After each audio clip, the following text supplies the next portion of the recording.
Did I tell you or did I tell you? Best show ever, right? Oh, welcome to the party. But not that red shirt party in that high-rise building. That was hilarious. That was the first big laugh that this show got out of me. I thought it was so funny when they opened the door. And, I was, not only was I like, oh, look, it's a bunch of red shirts. That's always fun. But also, they were self-important one-percenters literally channeling the French Revolution elite, who, of course, also got slaughtered. Just like these do here. When that top half of that guy was crawling across the room, I was like, this show is cooking on every burner that it has. Oh my God. It's also working on so many levels because it wasn't just a red shirt party. They could have just been like, here's a bunch of people, here's a bunch of red shirts. But they're like, no, it's like the wealthy. But also let's reference the French Revolution, who were also very callous and Kavalier. Like Boy Kavalier. Oh, I love that. We're a member of the same club. Of course he'd call me. He doesn't care about you. They don't even care about each other. The 1%. But so we have a lot to discuss. We're breaking down 2 whole episodes. It's a movie. I'm breaking down a freaking movie here, and I'm so excited to do so.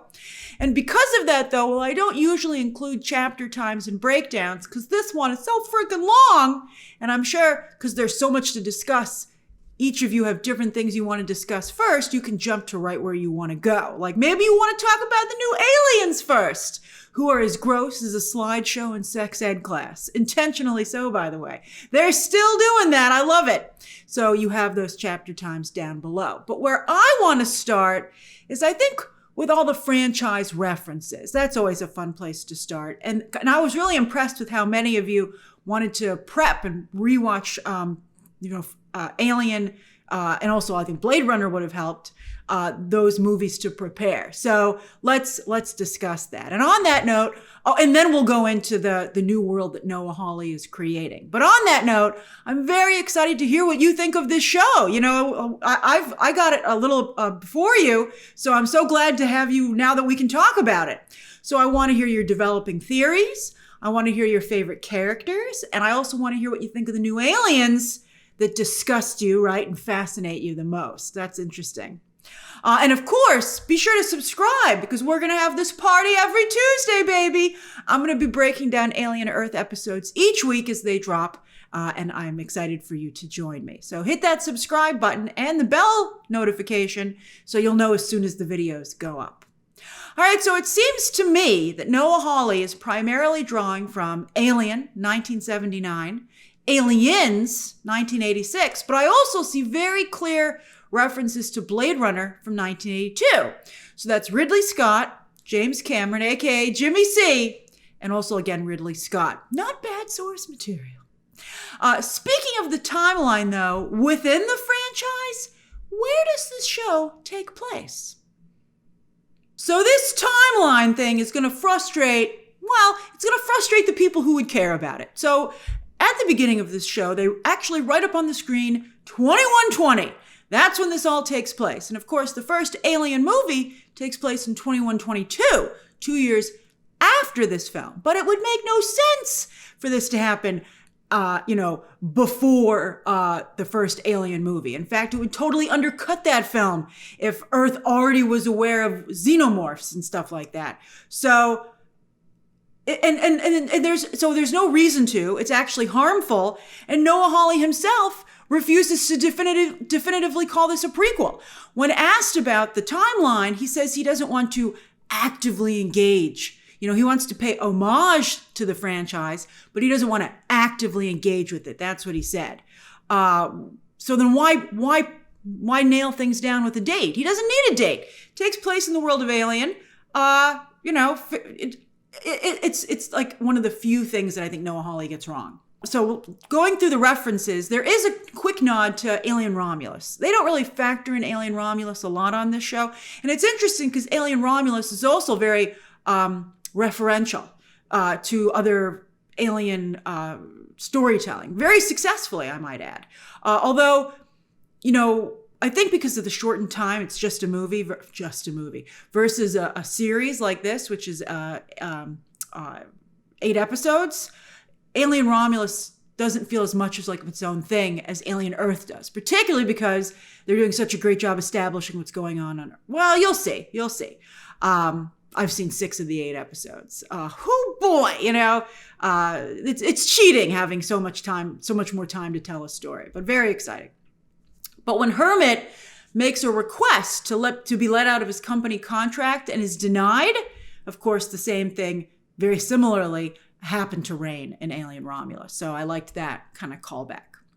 All right, so the references to the original Alien movie, those are the most obvious because the opening of episode 1 mirrors the opening of that original film. Beautifully so, by the way. I mean, it's almost a little bit of a cheat, again, because, it instantly taps into that nostalgia. If you've seen the original film, you're like, oh, it's like the original film and it's so accurate and they're getting it right. I'm right back there. It's really cool. Like from coming out of cryosleep, AKA stasis, to the crew, even the way they slow faded to the crew all awake, or waking up in the commissary, shooting the breeze and stuff like that. It's great. The fonts are the same, the title font, the computer font, all the same. The sounds are the same, right? If you are an Alien fan, it's like just puts you right back in the space. Even I'm talking about the great movie ride. Those who know, it's just incredible. And on that note, the ship looks the same, and the computer room run by Mother, asking Mother questions and Mother being a bit of a biatch, totally out of the original movie. And we even have a creepy synthetic, although we know that he's a synthetic. Whereas that was a surprise in the first film, but of course, this ain't our first rodeo, at least with these elements. And this is what it's like to work on a Weyland-Yutani ship. They get it just right. It's truckers in space. That was what the first movie, that was the idea, and it was extremely successful and really cool. By the way, I love going around the Maginot after the fact. Like it's half crime scene, half haunted maze, right? Bring. Hello? Oh, Universal Studios? Yes, we'd love to do a haunted Halloween Nights horror maze for Alien Earth going forward. Who wants to wear the black rubber Xenomorph suit? I know some kinky bastard out there would volunteer. I love it. And the cat, of course, is also a famous callback to Alien. Although I'd like to point out that Ripley saved her cat. As for Aliens, Jimmy C's sequel, hot sequel, they went from truckers in space to Marines in space. And of course, we have that here too. We have soldiers, not only real soldiers, but I love this, toy soldiers. With the kids, in adult bodies. We're going to talk about Prodigy and the toy child Peter Pan metaphor stuff. But also, and on that note, kids, and of course, Newt in the Aliens film. We've got, when it comes to aliens, we've got eggs, right? Face huggers and xenomorphs. We got the whole set. We got everything in the first 2 episodes. And then, of course, there's the company. Now, in the original Alien, interestingly, it was called Weyland-Yutani with a barely noticeable logo. But Jimmy C, of course it was Jimmy C, tweaked it to Weyland-Yutani with a D and gave it a very cool new, now iconic logo and put it front and center in that film. And it's, of course, a big part of this show. Now, Blade Runner. Let's bring Blade Runner into the conversation. So those robots called replicants are made by the Tyrell Corporation. And fans have long wondered if perhaps not just Alien and Predator are connected, but perhaps Alien and Blade Runner as well. And I guess therefore Predator to Blade Runner, which doesn't seem to excite people as much, interestingly. But I think it's the synthetic replicant thing that in particular people are like, meh. Also because, of course, Sir Ridley Scott is behind both Alien and Blade Runner franchises. And he, of course, has teased a connection, particularly in his later Alien films. But it's never been outright established. So in that spirit, this show could directly make the connection, but Noah Hawley, he's a purist. I think it's beautiful. And so he too only kind of like hints. It's right there. You're like, I see it, but we can't touch it. It's great. Okay, so stylistically, it's very Blade Runner, particularly when they're going through that mall where the ship crashes into in Prodigy City, and they have that screen with the models and the fashions in the background as the soldiers go past. So Blade Runner, I love it. But of course, the big swing here is Timothy Oliphant's Kirsh. Clearly a visual nod to Rutger Hauer's Roy Batty, again, a replicant, whereas in the Alien franchise, they're called synthetics. It's like potato, man, you know? But the references to Blade Runner go beyond this. It's not just visual, but also thematic. Oh, the speech. We got to talk about the speech. So, at the end of episode 1, Kirsh has his speech on the transport to Wendy. And this, I think, very clearly, particularly if you're familiar with it, echoes the similar speech from Roy at the end of Blade Runner. So if you're not familiar, let's discuss. So in that film, right before he dies, Roy points out that as a replicant, he's seen more than any human ever could with his advanced abilities and deep space travel, right? And yet, as he dies, all those unique, incredible memories, rare memories, will be lost, right? And he says, like, tears in the rain. And that's a very iconic line. And at this point, a term, a reference term, tears in the rain. If someone says that, they're referencing Blade Runner. So now, of course, that's the case with anyone, human or replicant. When that entity is lost, memories or data, they're the same thing, they disappear. But, just like mutants, replicants think they're better than lowly humans. So it's and it's interesting, actually. Roy Batty is kind of Magneto-coded a little bit. I never thought of that before. All right, so here, Kirsh has his own speech about how all humans die. At first, he talks about how humans took themselves off the food chain, or at least they thought they did. And the Alien franchise has always been about putting humans back on the food chain, right? And Kirsh explains this is what animals do. They're born, they live, and they die. But Wendy, he clarifies, is now beyond that. And she has to get used to the fact that humans die. They all do. He says Kirsh says, injury, illness, or time. They all go. And Kirsh says, and I think it's very poetic and mirrors the tears in the rain line, he says, all we can do is watch and take names. And you know what's even more interesting about that? That's about remembering, whereas the tears in the rain line is about forgetting. So I love that. Similar, but also the inverse.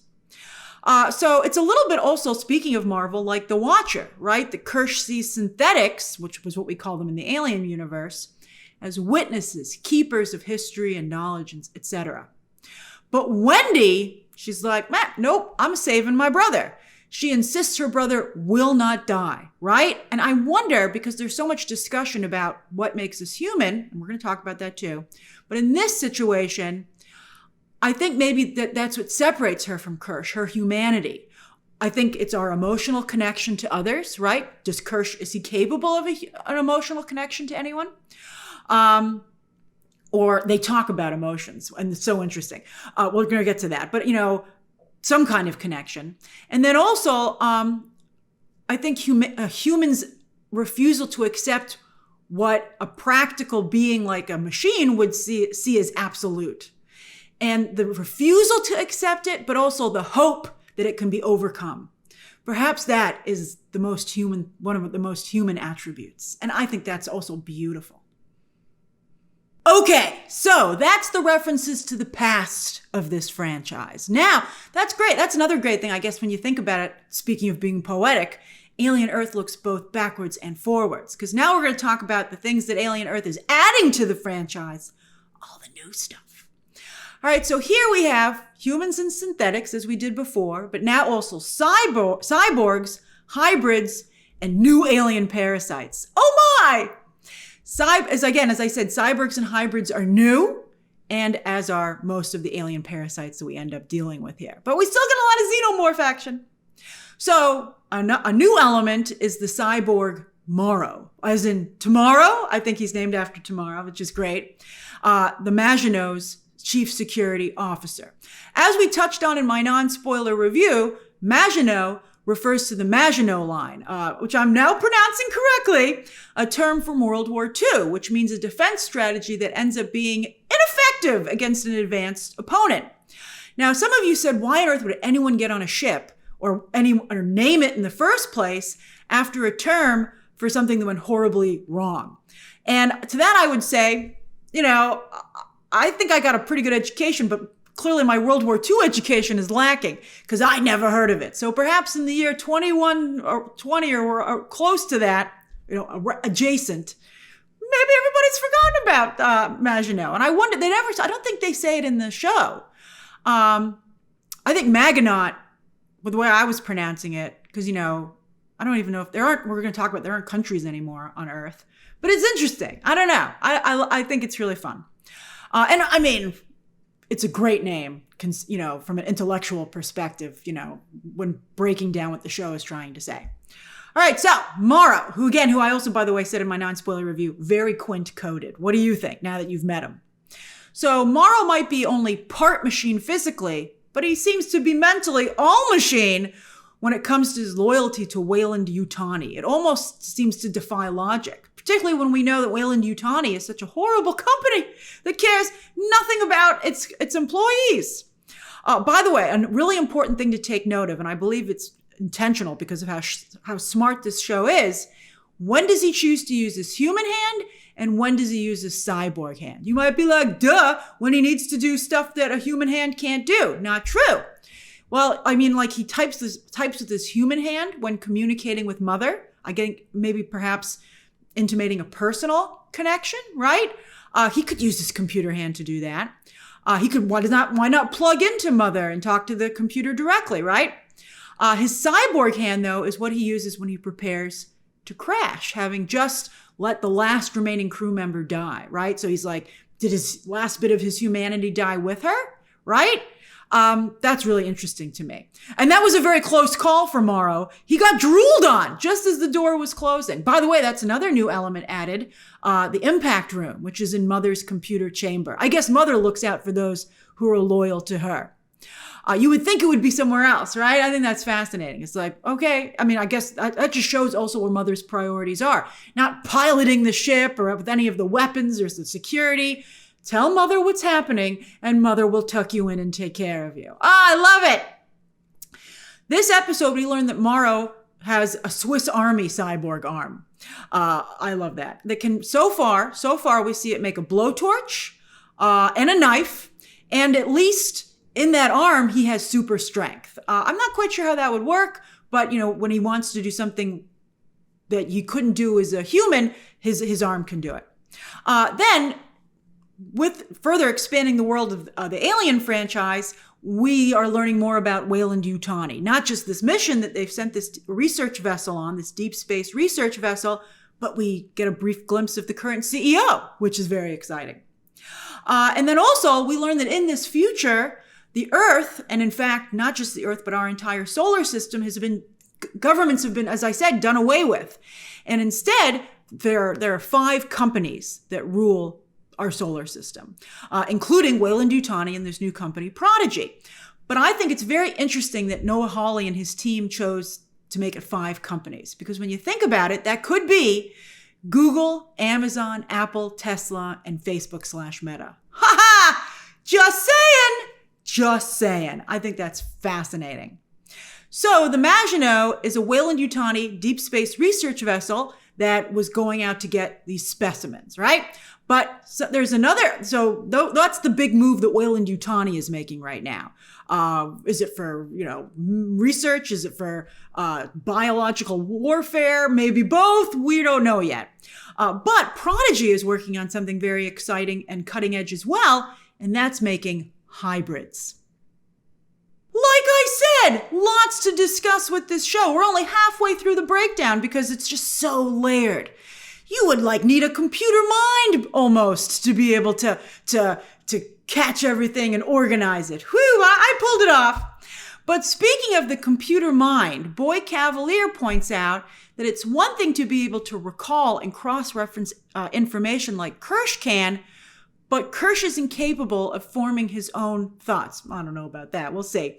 But I think that's very, very interesting. And that's one of the reasons the boy Kavalier at least says that he's created these hybrids. He wants to give a human mind the capabilities of a machine mind so that it has the scope, the expanded scope of a machine mind, but yet the ability to create new thought and self-reflection, I guess, like a real human living mind can, right? And he says, maybe, Boy Kavalier says, maybe that means I'll finally get to have an intelligent conversation with someone. I love when the writers set something up like that, because of course that means that hopefully by the end of the season, if they do their job correctly, Boy Kavalier will have that conversation. Will it be with Wendy? That's who he thinks it's going to be with. But I think it would be even more clever if the show were to change that up and maybe have him end up having that conversation that maybe he ends up not enjoying it as much as he thinks he would with someone else, or maybe something else. I think that could be really, really good. But I think they intentionally set that up. It's really, it's beautiful to be able to recognize, like kind of putting that marker in the water, so to speak. All right. So Noah Hawley, though, as a writer, he really loves analogies, and some of them here are a little heavy-handed. Some of them are brilliant.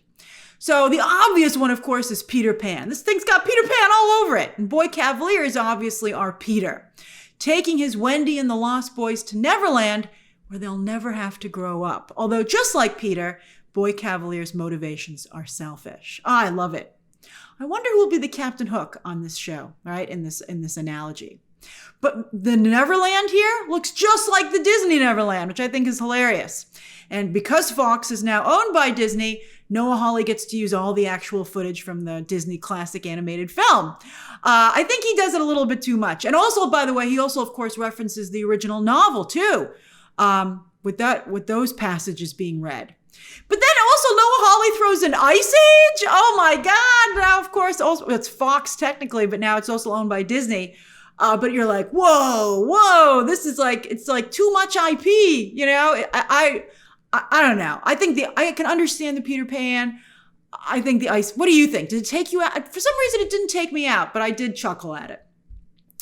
But one thing I thought was crazy while his nickname is Hermit, Wendy's brother's name it's not actually Joe DiMaggio, is it? I had a little trouble hearing what she was saying. I think maybe she's just he's named Joe after Joe DiMaggio, but he loves baseball. And of course, we're going to talk about it more in depth in a moment, but you know, they have that whole baseball sequence in episode 2, but I was like, whoa, you just can't have that many pop culture references. You're driving me a little crazy here, Noah Hawley.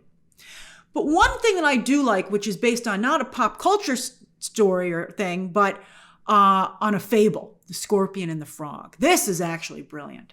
So in episode 1, right before she gets her consciousness transferred to a synthetic body, Wendy, or Marcy as she's called then, and Kirsh talk about a scorpion that they have there, which of course resembles a xenomorph, so it's a great choice. But I think that they chose it for another reason as well.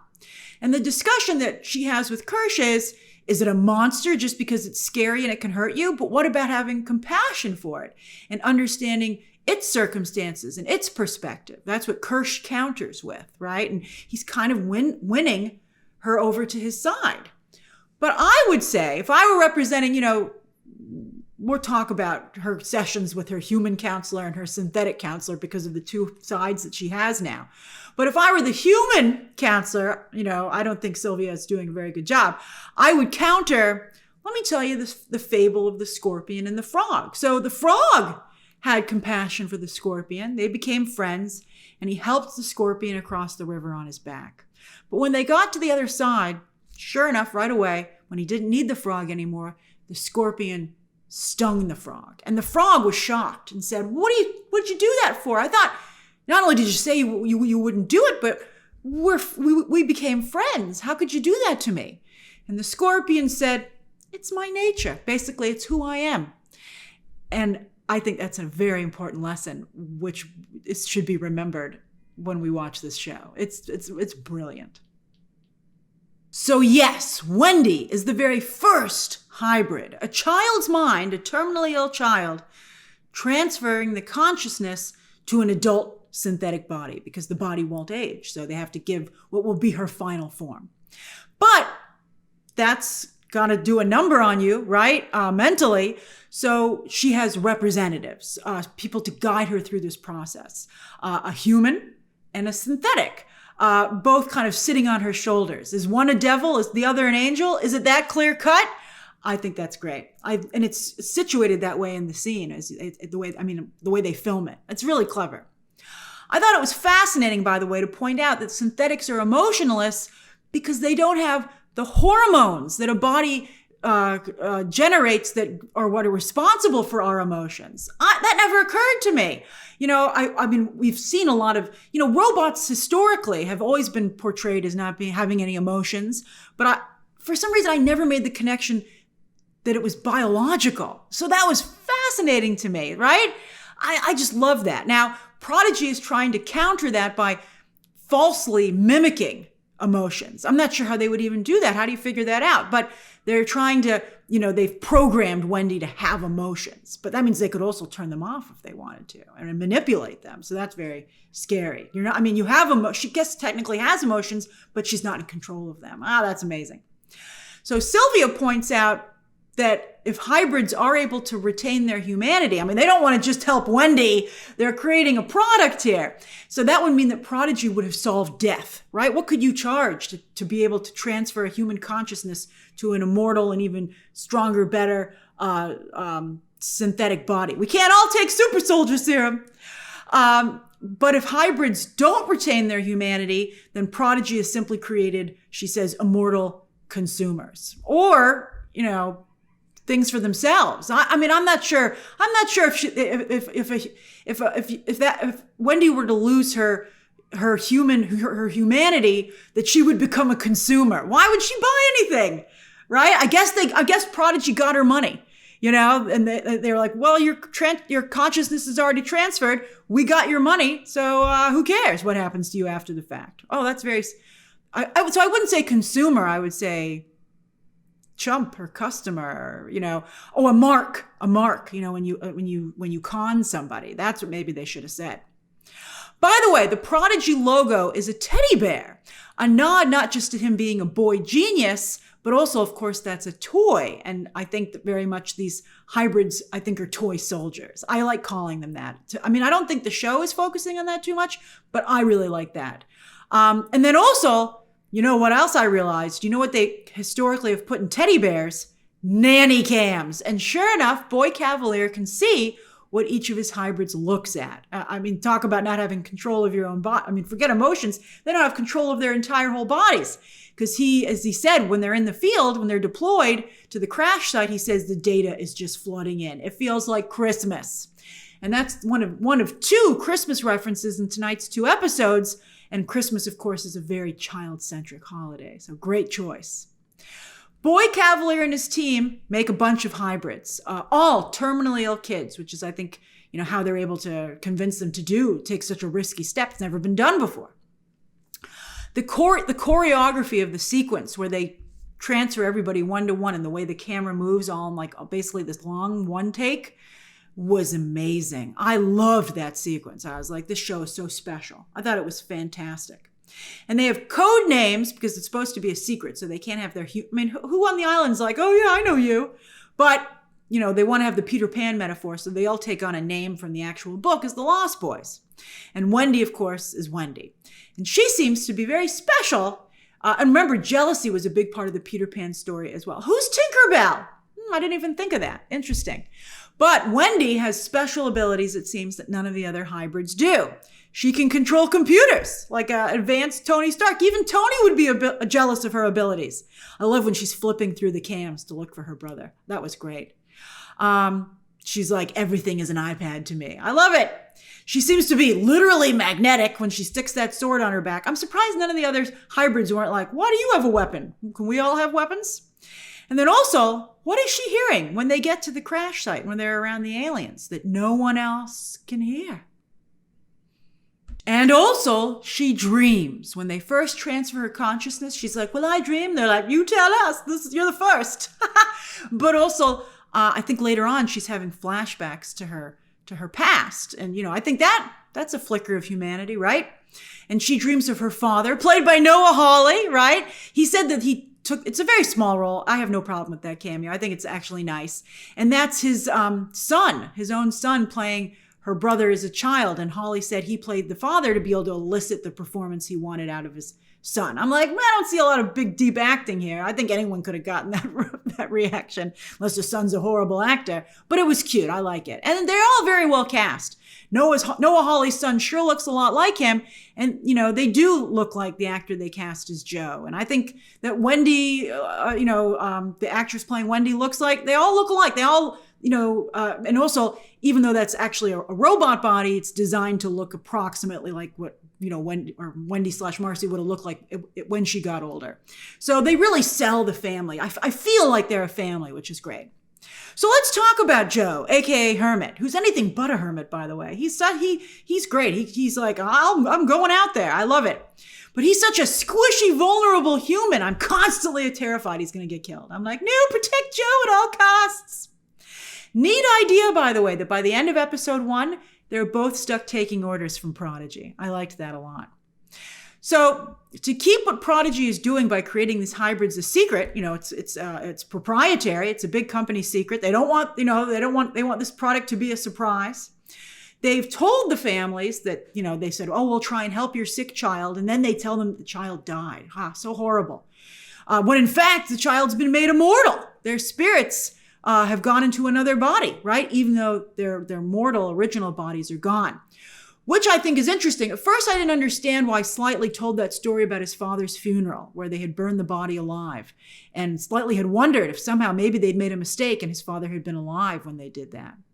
And I think that's interesting. I think that's why he thought of that. Can the spirit go somewhere else, as Slightly's spirit has? I think that was actually, at first I was like, oh, that's a very sad, interesting story. But then the second time I was like, oh, I see what you're doing there. That's really smart. Now, speaking of family connections, I'm so glad that they told Joe right away that Wendy is actually his sister. I'm glad Slightly can't keep a secret. Whew! And that Joe believed it pretty much right away. I mean, he quizzed her a little bit on things only his sister would know, but it only took a couple of minutes. Other shows would have made us wait the entire season, if that. And they would have like tortured us, being like, maybe Joe's going to die. Maybe Wendy's going to die. And they'll never know. They'll never get to talk. It'll be too late. But they didn't do that here. And I think that's great, which just goes to show not only how fast this show is moving, but that they have so many other things to focus on. They don't need to deploy a cheap trick like that. So it was just immensely satisfying too, by the way. I was like, yes, he knows. And they hugged and it was so beautiful. I thought that was great. And Joe is an incredible character. I only want good things for Joe. He might be a medic embedded with Prodigy soldiers, but he has better leadership skills and is braver than any of them. He's fantastic. Don't they have any commanding officers who have noticed his amazing leadership skills in the field?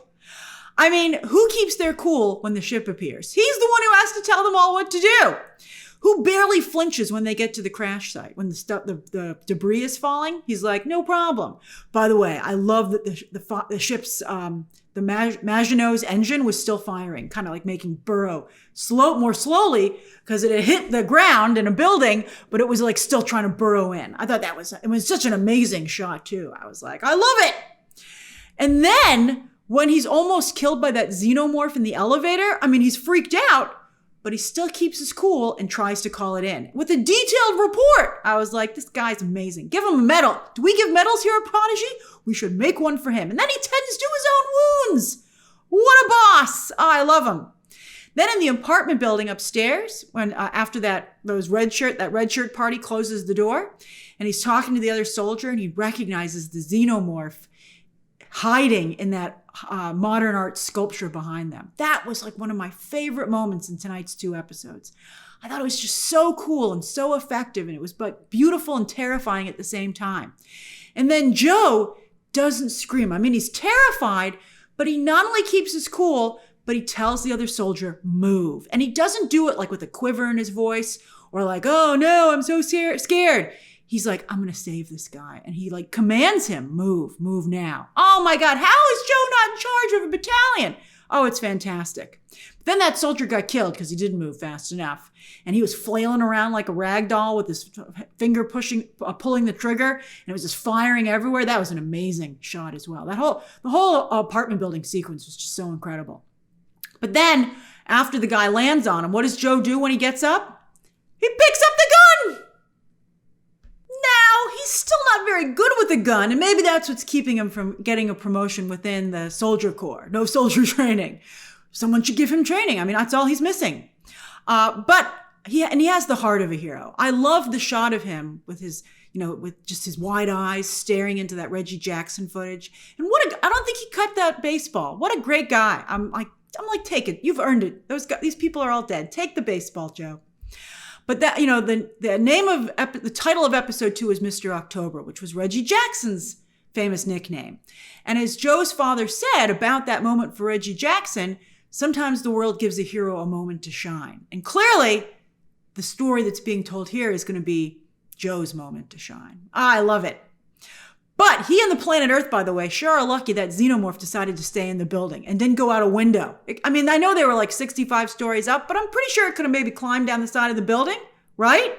And then get out into Prodigy City, aka Thailand. That would have been an interesting episode of The White Lotus. But for now, it's still contained. And we are learning new things, boy. Morrow already knows a lot, and Kirsh is proving to be a fast study. New things about alien parasites. So big change with xenomorphs. They can be, these are changes from the films. There have been comic books, primarily from Dark Horse, and also, of course, a couple of video games at this point.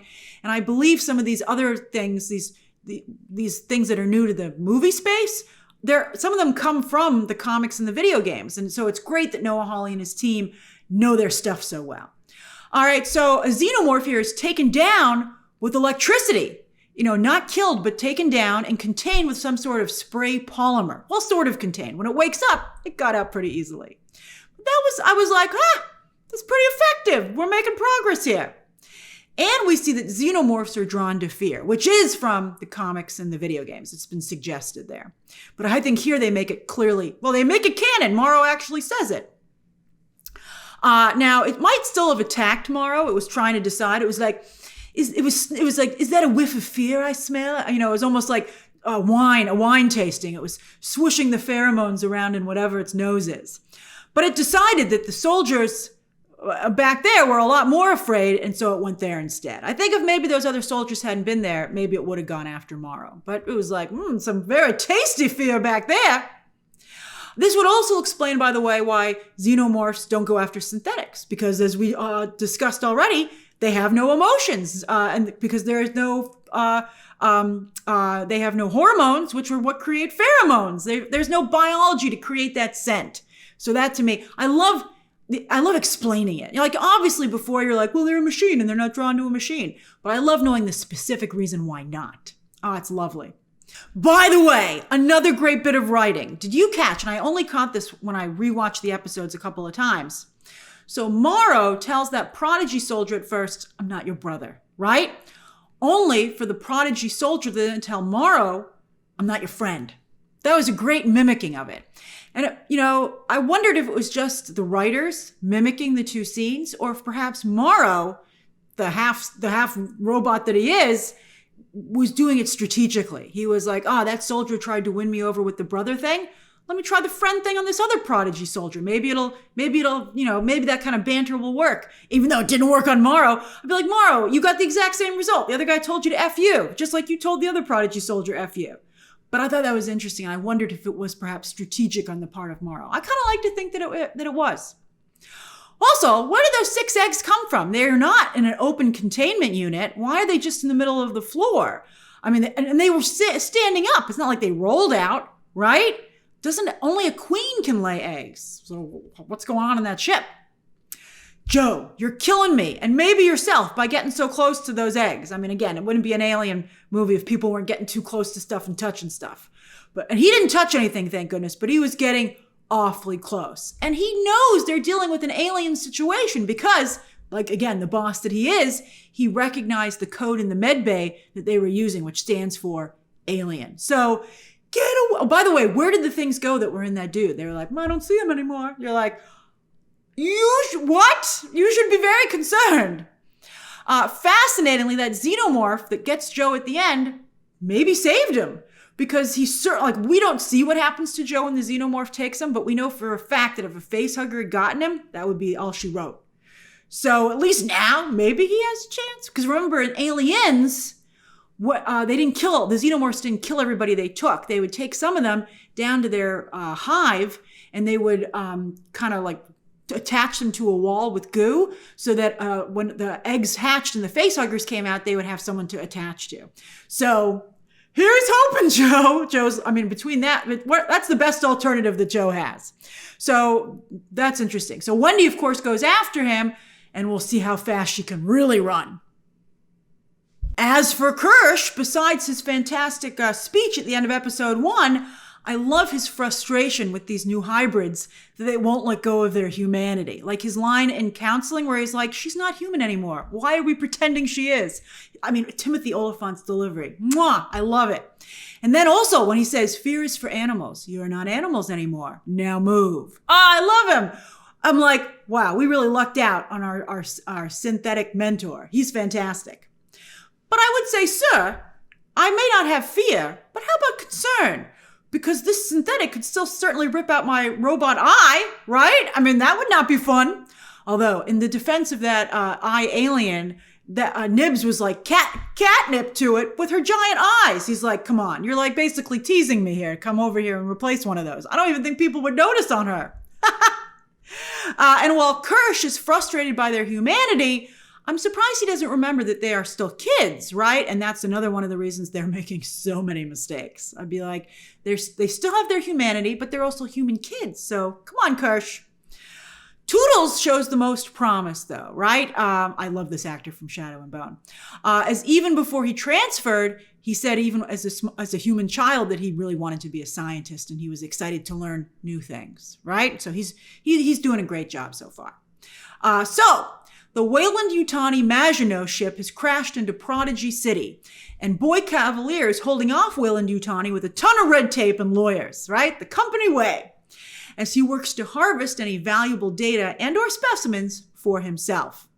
But I thought it was interesting that Morrow asked the Prodigy soldiers, where is Boy Kavalier? Why did he want to know where Boy Kavalier was specifically? Did Weyland-Yutani crash this ship full of deadly alien parasites into Prodigy City intentionally and just make it look like an accident? Is it an act of assassination? Is that really Morrow's mission? Why do you think Morrow asked for Boy Kavalier specifically? I loved that as the ship hurtled towards the Earth, by the way, and clipped that space station, they chose to show us from the other side what looked like an empty cafeteria. But why would a spaceship ever go dark? Wouldn't a spaceship have to be operating 24/7 with rotating shifts? So especially the part where people are eating, wouldn't that always be open? I wonder what's going on up there. I wonder what that was that they ran into. Okay, now let's talk new alien parasites. So yeah, Noah Hawley and his team didn't just create new alien parasites, but they stuck with the, working off the grossness of biology, particularly in a certain area. So that's fantastic. And then also disgusting creatures that already exist on Earth and playing off of very real human fears. Like, for instance, that one new alien parasite, they're like bed bugs from hell. Oh my God. That one body in there, by the way, I do wonder if they got to him first and he was sucked dry. Oh, that was an incredible sequence, which just shows what a good idea it was and how effective it is to introduce new alien parasites where we don't know what they're going to do. Again, Alien, the first one came out in 1979. Everyone knows what facehuggers and xenomorphs, etc. do. Here, when it was crawling all over that guy, you were like, I don't know what's going to happen either, buddy, but I think it's going to be real bad. And it was. Oh my God. And now when we saw them again, that one just ate so much blood. And what's going to happen after? What's the purpose of that? Is that one just a glutton? Oh my God, it was so it could barely move. That was incredible. But in the best way. That poor soldier should have called in sick. I felt so bad for him. And they even offered to pretend they didn't see Morrow. Why did Morrow do that? Did Morrow know what would happen? Is he doing that so the alien parasites don't go after him? I was like, Morrow. I told you you're going to end up liking Morrow, but Morrow doesn't give you a lot of reasons to like him in these first 2 episodes. And again, as I said, what's the number one rule in this franchise? Don't touch anything. As soon as I saw that was a lab, I think those soldiers should have backed out of there. And why does, even search and rescue, Prodigy is a science company. You would think that they would not only have an embedded medic, but an embedded science officer. So, it's crazy. They must have shows and movies in the future. Don't go in there. Then we have that poison ivy style plant thing, which is moist, naughty show, very naughty. You saw it drip. Ugh. And then, of course, the eye. But that's only 4 specimens, by the way. And we all know from the trailers, and I think Morrow says it here, that there are 5 specimens on this ship. So we're still missing one. But I want to go back to the eye, which is my favorite of the new alien parasites that we've seen so far. What's your favorite so far of the new alien parasites? But the eye fascinates me. And I wonder why I'm drawn to it. Not just because of the cool things and some of the questions that are posed by its existence, which I'll tell you in a moment. But, they say the eyes are the window to the soul. And so is that why maybe we connect with the eye alien parasite the most? Because it seems maybe more like it has thought and consciousness because it has an eye? I think that's really interesting. I like that. While the other ones seem mindless because they don't have eyes, and they don't have eyes. So on that note, how has this thing existed up until now? It must be like, Eureka, I finally found a solar system or a planet Earth where a bunch of stuff has eyes. The humans, all the animals, they're like, this is fantastic. Like, wow. What's this thing been doing up until now? That's one question. That's one question that I have. So another one, by the way, so you can see it has like super strong tentacles that are also sticky. You see it sticking to Nibs, and it's very, very, so again, very, very strong. But why did it go after Nibs besides her giant eyeballs? And this thing's almost like a fake mustache, right? It's like, oh, hello, I'm not controlled by an alien parasite. One of my eyes is just a little bigger than the other. Its natural state is to have like 8 different eyes like a spider, right? But why does it combine them into one when it goes into a host? Why not continue to be in its natural state? It's like, oh no, I'm just an eye. What are you talking about? Don't be rude. Don't make fun of my one larger eye. But could it even control a synthetic, right? I don't think that it would be able to control a synthetic. So why does it go after Nibs? Can it not tell the difference between a synthetic and a human, just like a human can't? But why doesn't it have the advanced senses of other alien parasites that do understand biology? Like, again, the Xenomorph can smell pheromones. So that to me is fascinating. Really, really interesting. I love the eye. Such a cool alien. And then also, I'm wondering, what the heck is this guy doing in the hallway of Prodigy headquarters? That looks like maybe the kind of burns we've seen from Acid Blood in the franchise. So I wonder what's going on.